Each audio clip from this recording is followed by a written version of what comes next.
Hi guys, this is Vidas. Welcome to another tutorial. This is a wonderful occasion for me to teach you how to improvise a BICINIUM based on famous Advent tune NUN KOMM der HEIDEN This tutorial was requested by my friend Rien's Hauptwerk, and hopefully he can use that in his compositions, and maybe others can join him also, and hopefully we'll learn a thing or two in their improvisations. Famous Advent tune. Yes, I'm here also following the chat. If anyone wants to join the chat, that would be great. So welcome again, and we'll get started. Today I'm going to be using sample set by Sonus Paradisi, Martiniker Groningen, because the style of this improvisation of this BICINIUM will be Baroque style, and the famous tune will work for this very well. NUN KOMM der HEIDEN HEILAND. So let's take a look at the screen in front of us. The first thing we have to do is to select registration, and BICINIUM is things played in two voices, right hand and left hand. The tune is traditionally either in the right hand or in the left hand, and we'll cover that in a moment, both versions. It's important for you to practice a two-part polyphonic playing when you switch hands, when you switch the tune from soprano to the bass as well. All right, so let's of course set up registration. This registration will be very simple at first, and we don't need to overcomplicate things. And on the Hauptwerk we will probably have a nice let's say chant, chorale tune with probably registration, something like a Gedacht flout, tertian,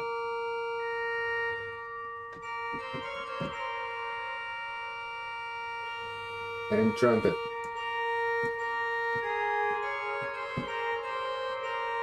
Okay, and on the root positive we have a nice basson.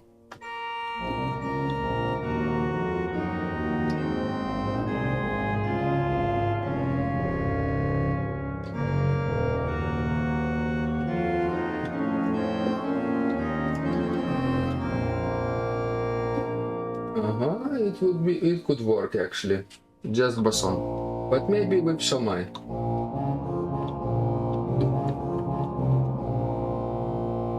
And perhaps a spell flout.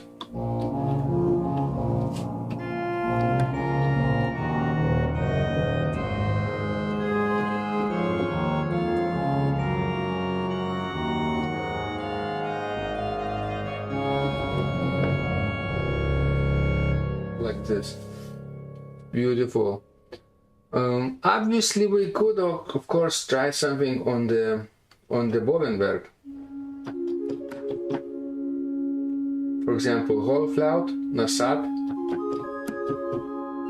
sextverter, and voxcumana with the tremulant.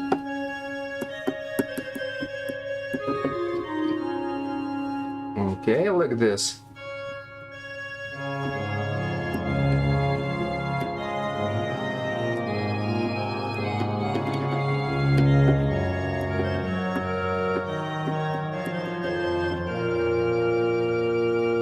Like this.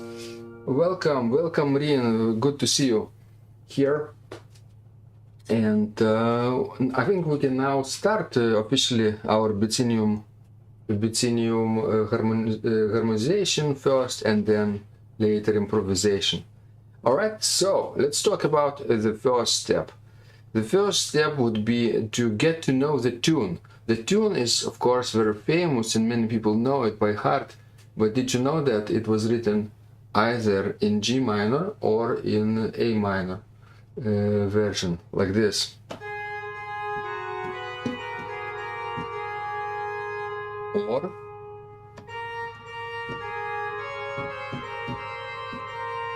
like this. We could choose, of course. For example, BWV 599 chorale prelude to NUN KOMM der HEIDEN HEILAND from the Orgelbüchlein features the version in A minor, right? Whereas all three versions from the Great 18 chorale preludes, so-called Leipzig collection, is in G minor. Of course, it's not exactly in G minor, but it's in G mode,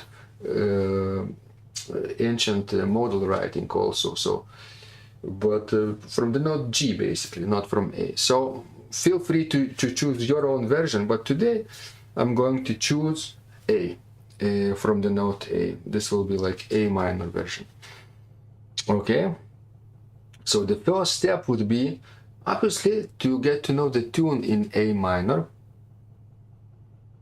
and this is not really A minor mode, because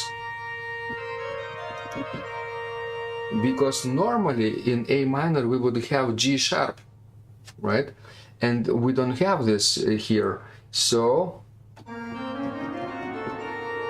we don't have F sharp as a melodic minor, or G sharp as the harmonic minor.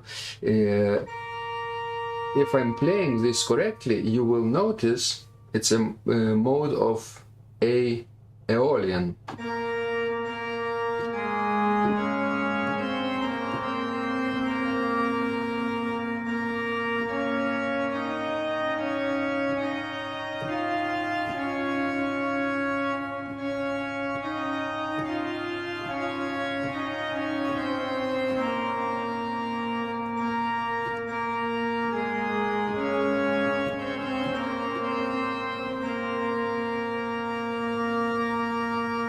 Right, and it's very nice if you play it in octaves, with two hands basically in octaves, because later on we will play the tune in the left hand also, not only in the right hand part. So one more time I will show you maybe the keyboards, and you will see how it sounds.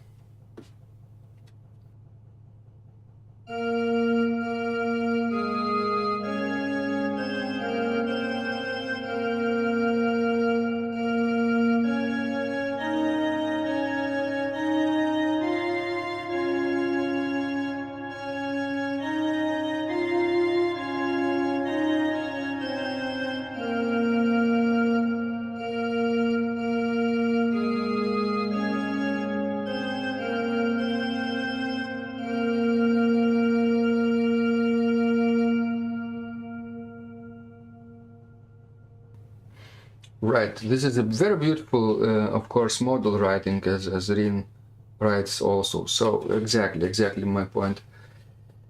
And this tune has, of course, 4 phrases. It's a nice tune to start learning BICINIUM, because it's not too long. It's not 6, not 8, not even 10 phrases, but just 8 phrases of chorale writing. So the first phrase is like this.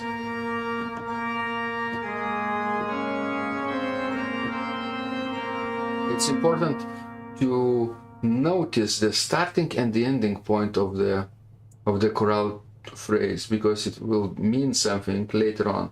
So we start with A,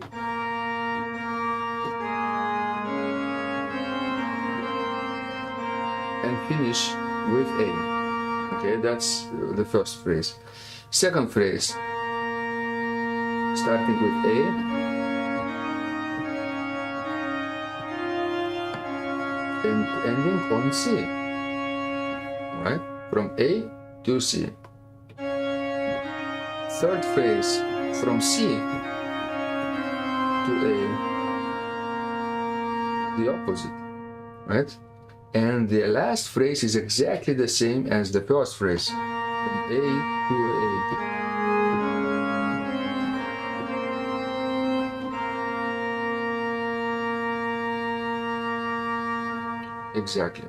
So that's important to know how many phrases and what is the starting and ending pitch of each phrase. So as soon as you get to know this tune, and don't use the sheets, don't use the score. Actually, it's pretty easy to memorize it.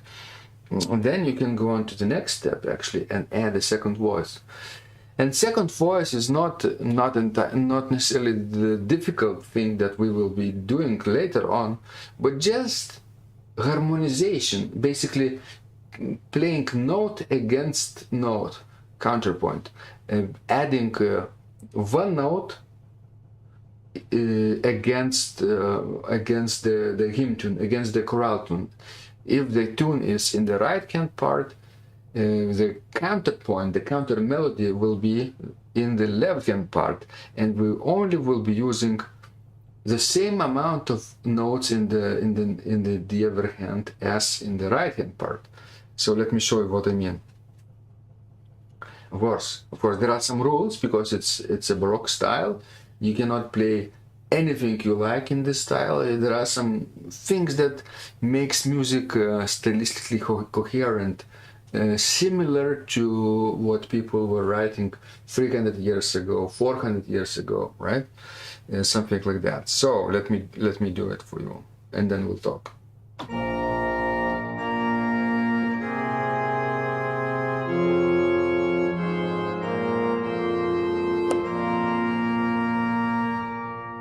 Okay, without the mic perhaps.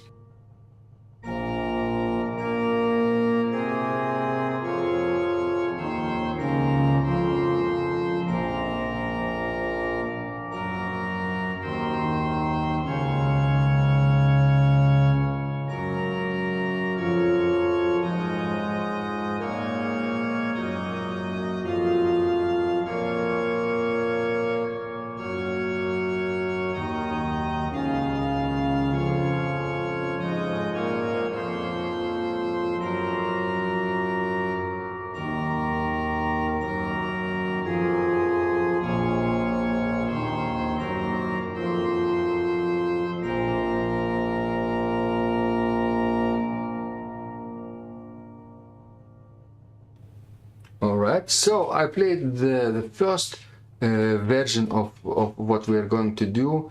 Basically, two voice counterpoint, note against note. It's called first species counterpoint because there is only note against note movement in each phrase, and it has some rules, right? The rule number one is that you have to use nice sounding, sweet sounding intervals all the time.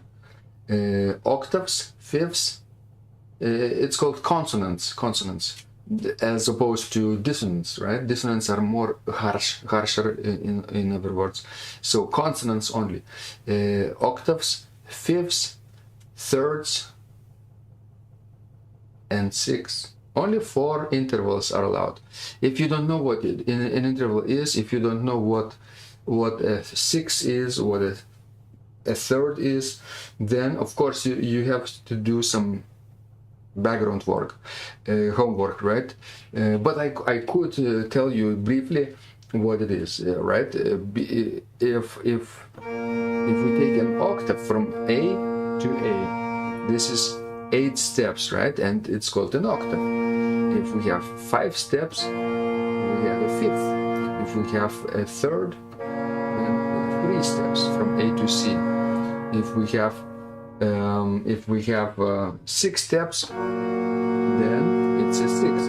And there are various degrees of intervals, right? An octave will only be perfect, right? Neither major nor diminished, nor minor, nor augmented, but just perfect octave. Perfect fifth from A to E. Right? And the third could be minor or major, right? Major is two whole steps wide from F to A, so to say. And minor will be 1.5 whole steps wide from A to C, right? What else? Then of course we could have a 6 from A to F. It's a minor 6, but from F to D it will be major 6, right? Different sound, but all those intervals are permissible, usable in this style, and except we have to avoid parallel perfect intervals. Parallel meaning the same interval going into the same direction, upward, ascending direction or descending motion. For example, we cannot use 2 octaves in a row. We cannot use 2/5 in a row. We cannot use this.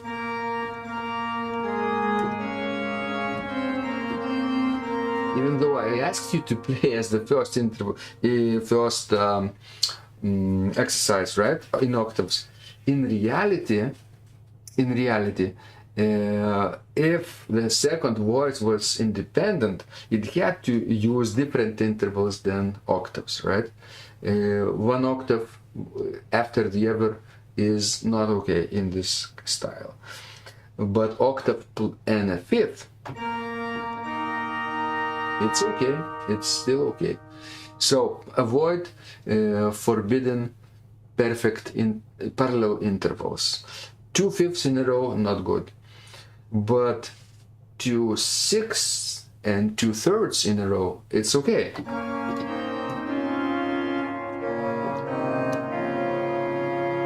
Right?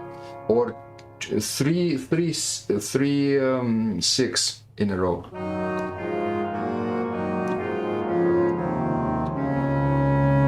It's fine, it's perfectly fine. So in this case, in order to avoid forbidden intervals, we simply try to use the opposite motion between the hands. If the soprano goes up, bass goes down. If the soprano goes down, the bass goes up. And that's how you avoid forbidden parallels, basically.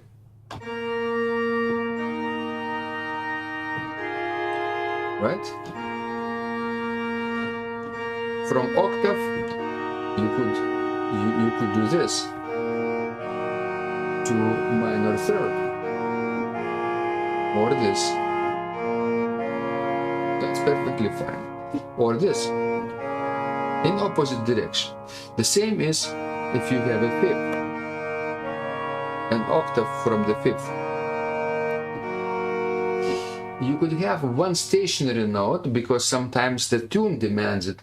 The second note, first and second note, is obviously repeated notes, right? So the first interval could be an octave, and the second interval could be basically a 5th, right? And it's called oblique motion. There are 3 kinds of motions, right? Parallel motion, oblique motion, and opposite motion. Excellent. So now let's repeat this exercise, and now I will play it without the microphone, entire tune for you with 2 voices, notes against notes, note against note, counterpoint.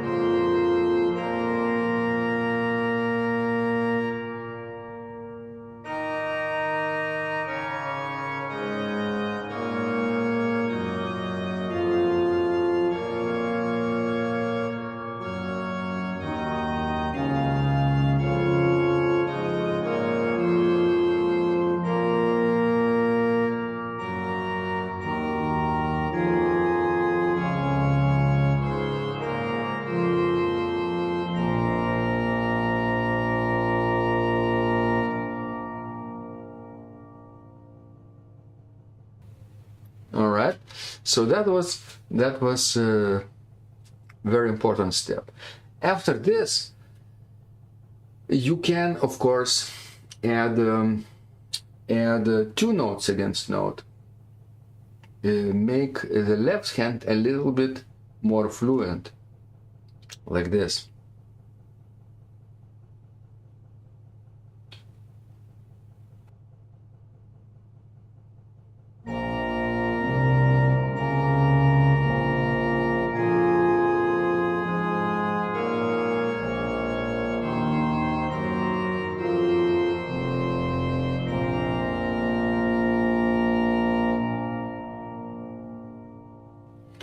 And again, I'm only using consonant intervals as we talked before, but now the left hand is free to do a little bit more, two notes against one, right?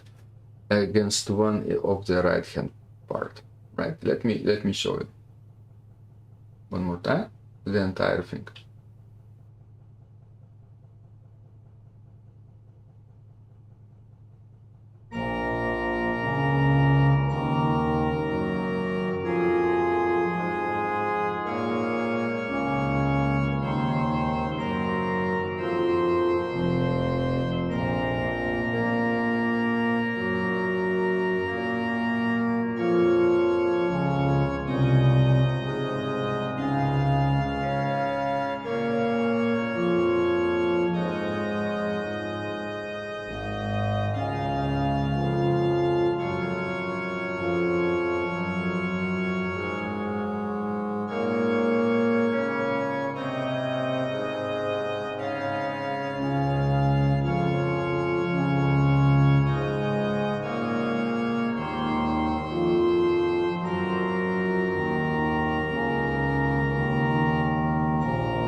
Okay, it's already nice. It's already has some character. One variation, of course, of your chorale partita could be entirely based on second species counterpoint, two notes against one, right? After this, after you learn it and spend time with this variation, you could actually increase, of course, complexity and have four notes against one, right? So 4 notes, when we have 4 notes, the first note has to be a consonant note. The first and the third note has to be consonant, and the second and the fourth note can be dissonant, right? Because we are now moving a little bit away from the consonants alone. In the group of 4 notes, 2 notes, the first 1 and 3, have to be perfect fifth or perfect octave, major and minor thirds, major and minor sixths, those intervals. But the second and the fourth notes could be what? A second, major or minor second, could be a fourth, perfect fourth, could be major or minor seventh, also like a passing note or a neighbored note, right? Just avoid chromatic notes just yet. We cannot use them in this style, right? So let me show you how it looks.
Okay, so this is very useful, right? If you want to learn BICINIUM, learn to play 4 notes against one, and spend time with this exercise. You have to be very patient and try to not speed things up too much, not make them difficult. And with each step, you have to persevere and play at least 3 times in a row without mistakes. So if I'm learning this right now, I should be playing this 3 times without mistakes. If I made a mistake, I have to go back and then simply repeat the same thing 1 time over again, and then that would be take number 1, and then after that will be, if successful, take number 2, and then only number 3. So sometimes 3 times repetitions of three things is not enough. Sometimes you have to repeat 5, 7, or even 10 times if it's more difficult, right? Oh, what we have here! Thank you so much, Irene, for your donation. You have to go and cook your dinner. All right, have fun. I know you like cooking for your family. That's very, very nice. And hopefully you will watch this tutorial afterwards when you have time later. All right, thank you so much. Thank you. This is really nice. So now, basically what is going to be important for you to practice this step, right? Not necessarily right now, because we're watching what I'm teaching, but after you're ready to commit practicing, if you want to learn this BICINIUM, right? So then, after you learn 4 notes against one, you could do 4 species of counterpoint, adding suspensions here and there, right? Not necessarily. It will look like sometimes like first species of counterpoint, note against note, sometimes 2 notes against one, but sometimes you will add suspension. Suspension is like a dissonant interval resolved into a consonant interval downward. So there are a few rules. So if we take from the note C, the first suspension, of course, major second resolving downward would be to minor third. Third is consonant. Fourth is dissonant in this style. 4, perfect 4, resolved in major third or minor third, right? 5th is consonant, 6th is consonant, 7th, major 7th, minor 7th. So if you have a minor 7th, after that you could have suspension leading to major 6, right? But always downward, important. Okay, so now I will demonstrate how it looks. Okay, suspensions.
I didn't use a lot of suspension, but one of them was suspension, of course,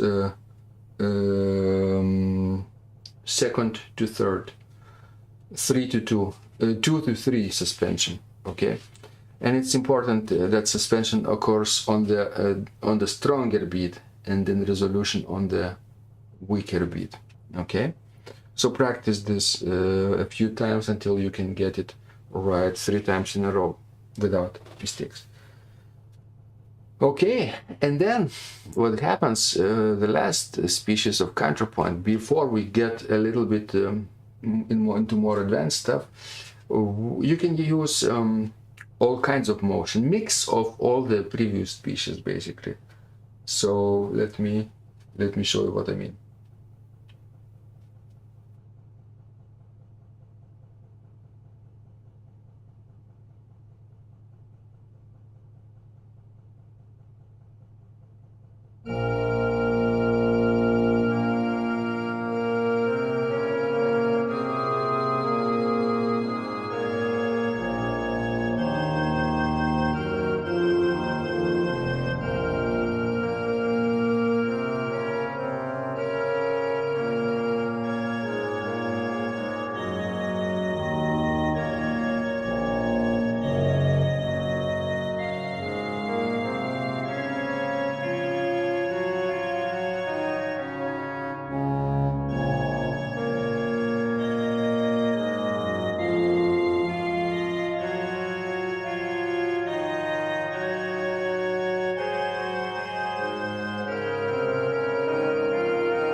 Okay, so these were preliminary steps before going a little bit further into BICINIUM improvisation, because what happened later, after the ending of the Renaissance style, is in later Baroque period, composers started using connecting melodies, refrains, ritornellos between chorale phrases. And they made BICINIUMs longer. What I just played for you was okay, for example, in the early 17th century, for example. After the transition, after the Renaissance into the polyphonic Baroque writing, it was okay to write and play like this for a while. But then at the end of the 17th century, composers like in North Germany, for example, like Böhm and Buxtehude, and later Johann Sebastian Bach also created BICINIUMs a little more complex, started introducing melodies before and after each phrase. That's what interestingly happened, and we can learn that right now. All right, so what happens now is the next step is I'm going to teach you how to create a ritornello, a recurring chorale phrase. And this is not as complex as you might think, because it's with all those techniques, you will see that is not a very long phrase. I like the technique called question and answer technique, ending differently than you started. But there are two phrases starting from the tonic and ending not on the tonic note. That was the question. And the answer would be starting on the tonic and ending on the tonic. All right? Something like this. It doesn't have to be exact repetition. It doesn't have to be a copy of the chorale phrase, for example, at the beginning, but it can remind you of similar things. So let me show you what I mean. All right, so here we go. Keyboard.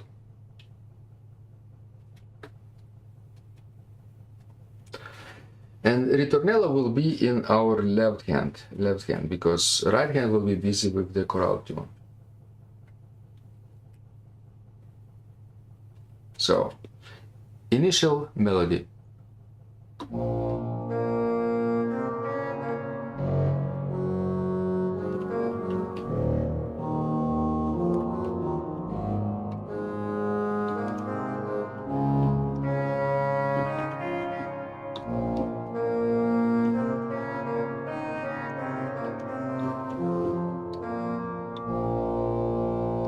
Would be perfectly legitimate way to create a ritornello like that. So you only have to think a little bit in terms of chordal structure of your ritornello. Maybe I'll do this.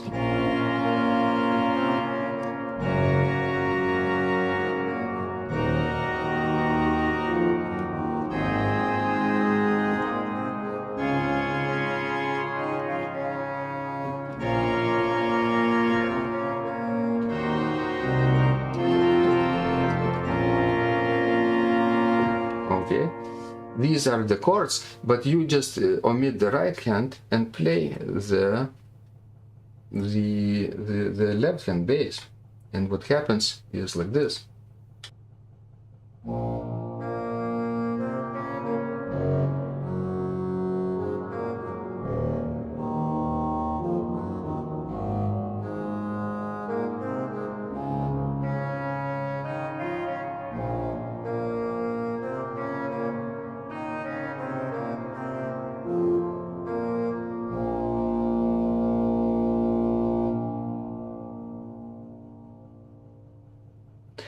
I actually took the chords behind this ritornello from the chorale tune.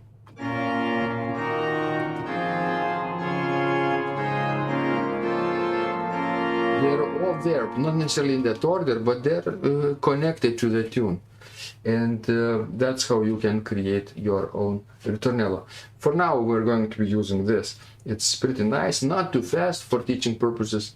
You can understand what I'm doing, so okay, one more time.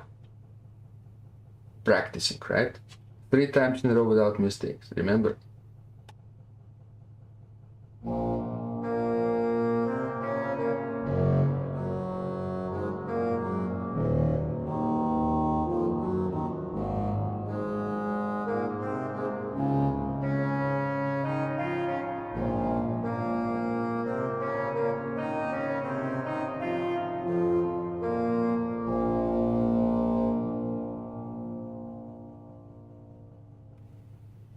Okay, so this could be your recurrent melody.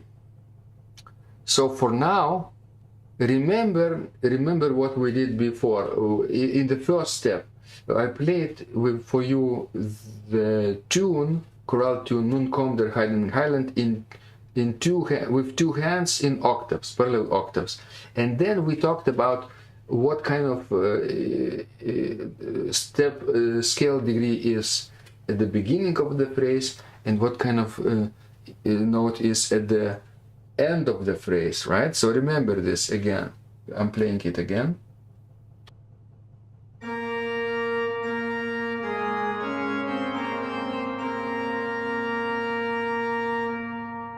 Okay, so that was the first phrase from A to A.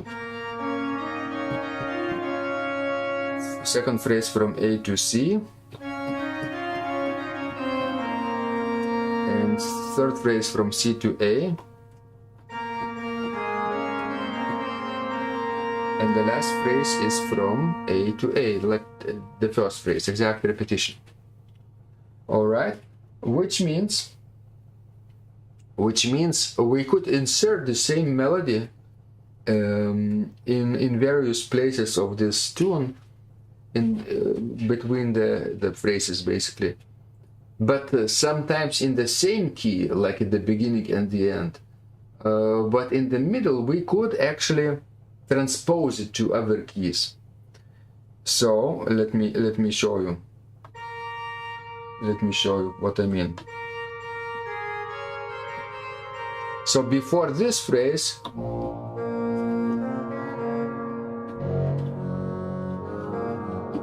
this of course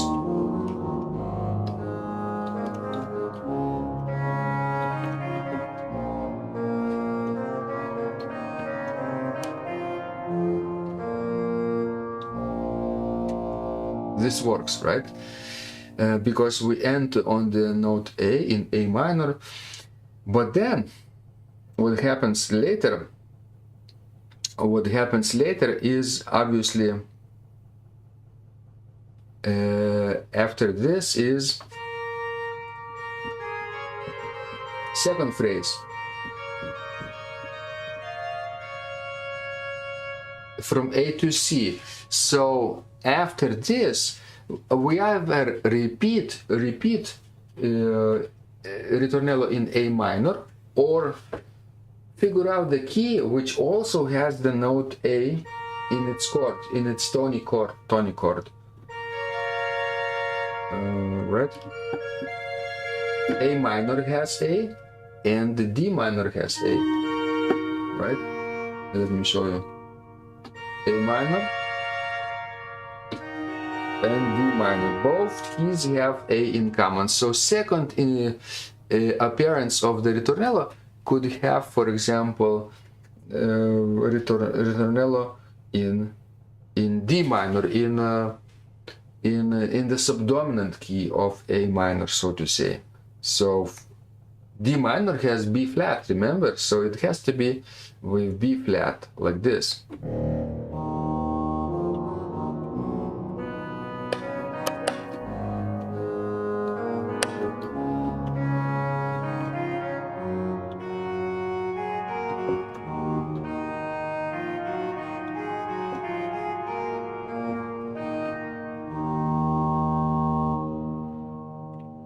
Something like that. That's of course possible. And then for example, maybe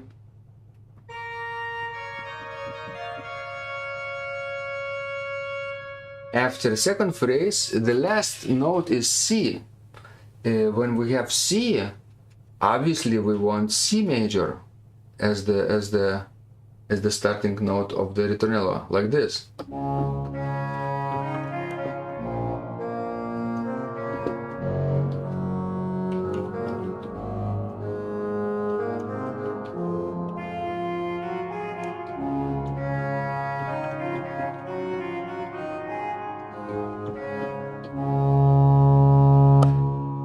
Like this, right? And then after this we could have ritornello back to A minor, right?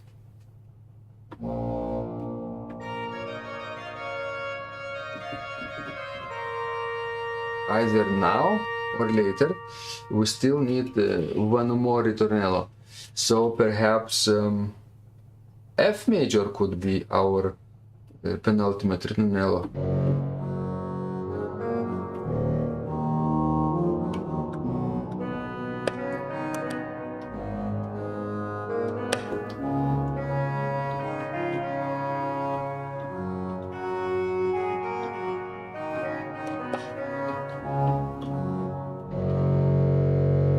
Right? I'm playing like this with F flat, B flat, of course. It's important to keep track of the accidentals in the new key. And after that we can repeat the A minor ritornello, right? So to recap, A minor, there are 4 phrases, right? But we'll have 5 ritornellos, because the first ritornello will precede and the last will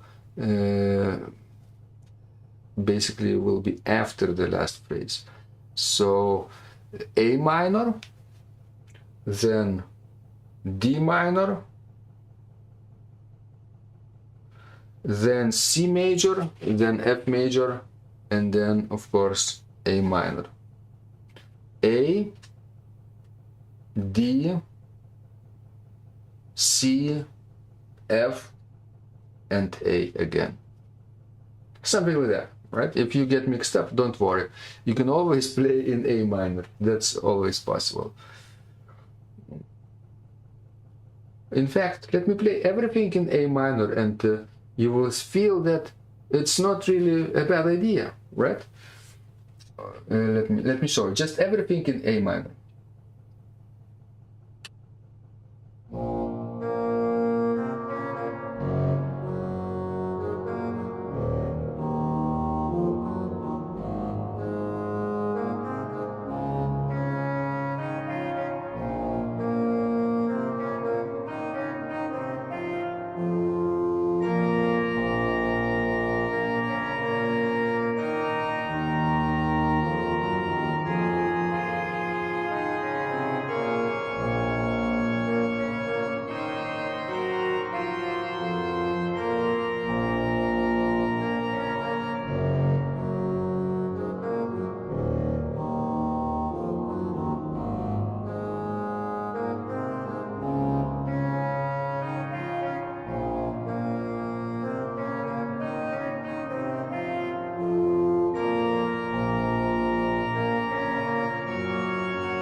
So, yeah, that's possible, obviously. Then you don't need to worry about transposition at first. Play everything in A minor. And then, of course, later, if you get better at this, you can say, okay, now again, modulate my refrain to D minor before the second phrase, and then to C major before the third phrase, to F major before the fourth phrase, and at the end, after the fourth phrase, A minor again. That's would be very nice. So let me play it one more time for you with modulations, and you will see if you like it.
Okay, that's one version. Of course, it could be smoother, it could be different. Each version could be a little bit different, right? Because you gain experience, gain fluency with this. So that was the main idea with the right hand BICINIUM, right? What to do if you could play BICINIUM in the left hand part, left hand tune, right? Like this.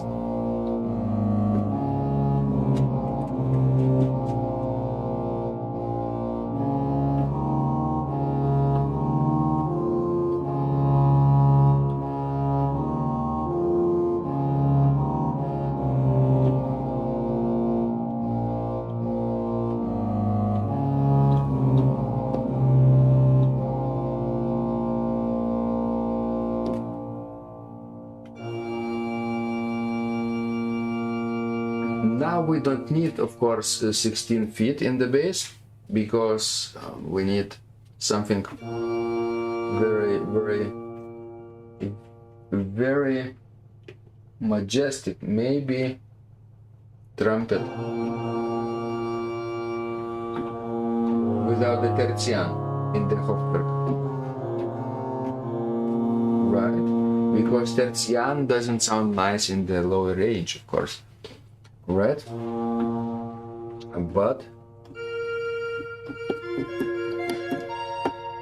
but our counterpoint melody in the right hand part could have like Bovenwerk sound, Hauptflaut, Nassart, Sesquelter and Vox Humana. Maybe without even Vox Humana and no tremolo.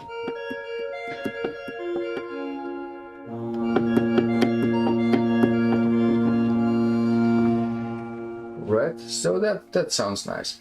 And you heard me play some arpeggios right now in the right hand part, and that's exactly what happens. We have to provide the harmony for the bass notes, right, and reharmonize it and make it sound harmonically pleasing if we play the other way around, if the tune is in the left hand part.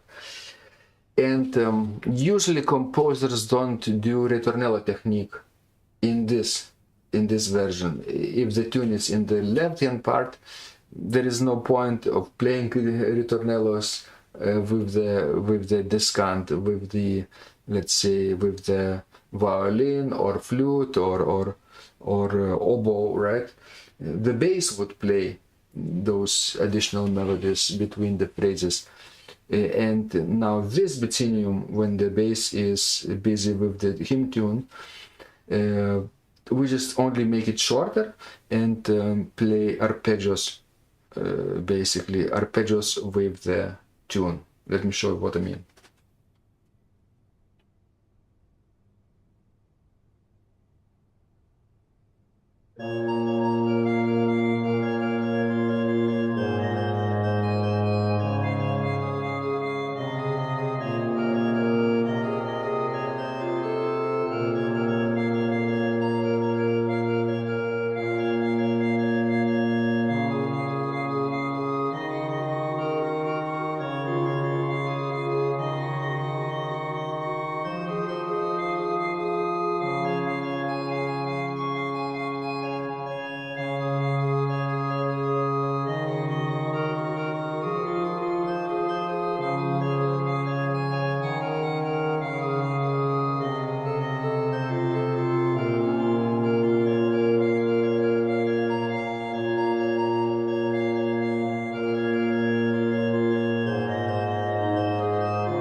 So basically I played lots of arpeggios in the right hand part, providing harmonic support for the bass line.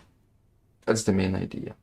Therefore it's easier to play this way actually than the other way around. You don't need to supply additional melodies, right? And don't need to worry about rules of counterpoint too much if you play arpeggio chords. one more time maybe, and we'll be ready to conclude this tutorial soon.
There you go, arpeggios, and keep in mind those chords that you can use. Maybe I'll show you one last thing, is what kind of chords you could use with the chords with the tune in the left hand part too.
Maybe I'll tell you right now what I'm using, okay?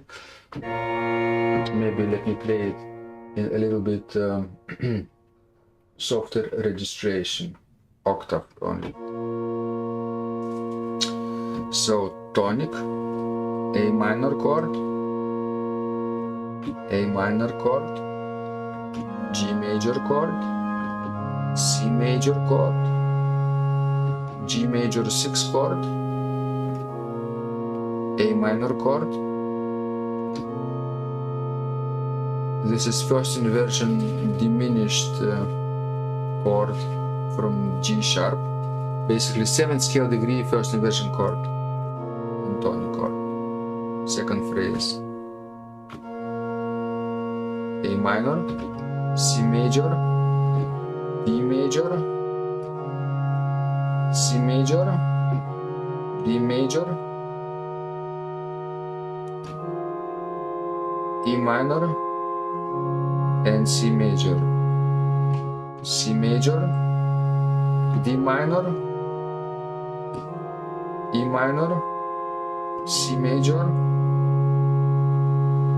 D minor, C major, first inversion 7th scale degree chord, and A minor.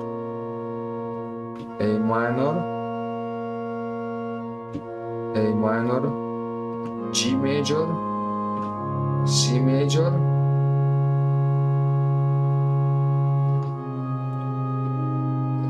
G major first inversion, A minor, and first inversion of the 7th scale degree chord, either ending on the A minor or A major if you want.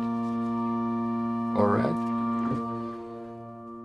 So, of course, you noticed me playing opposite direction chords. If my left hand goes up, my right hand goes down. That way I avoid forbidden intervals, of course, forbidden parallels between the hands, forbidden parallel octaves and forbidden parallel fifths.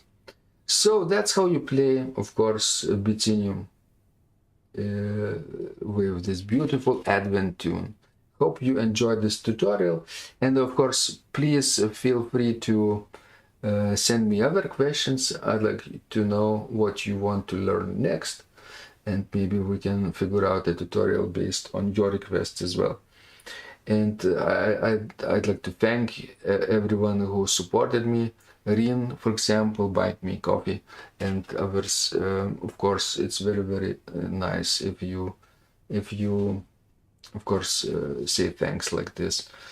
This helps me keep going, of course, and provide more value to you on a regular basis, not only today. Thank you so much, and let's keep in touch until next time, until next video or tutorial very soon. Bye for now.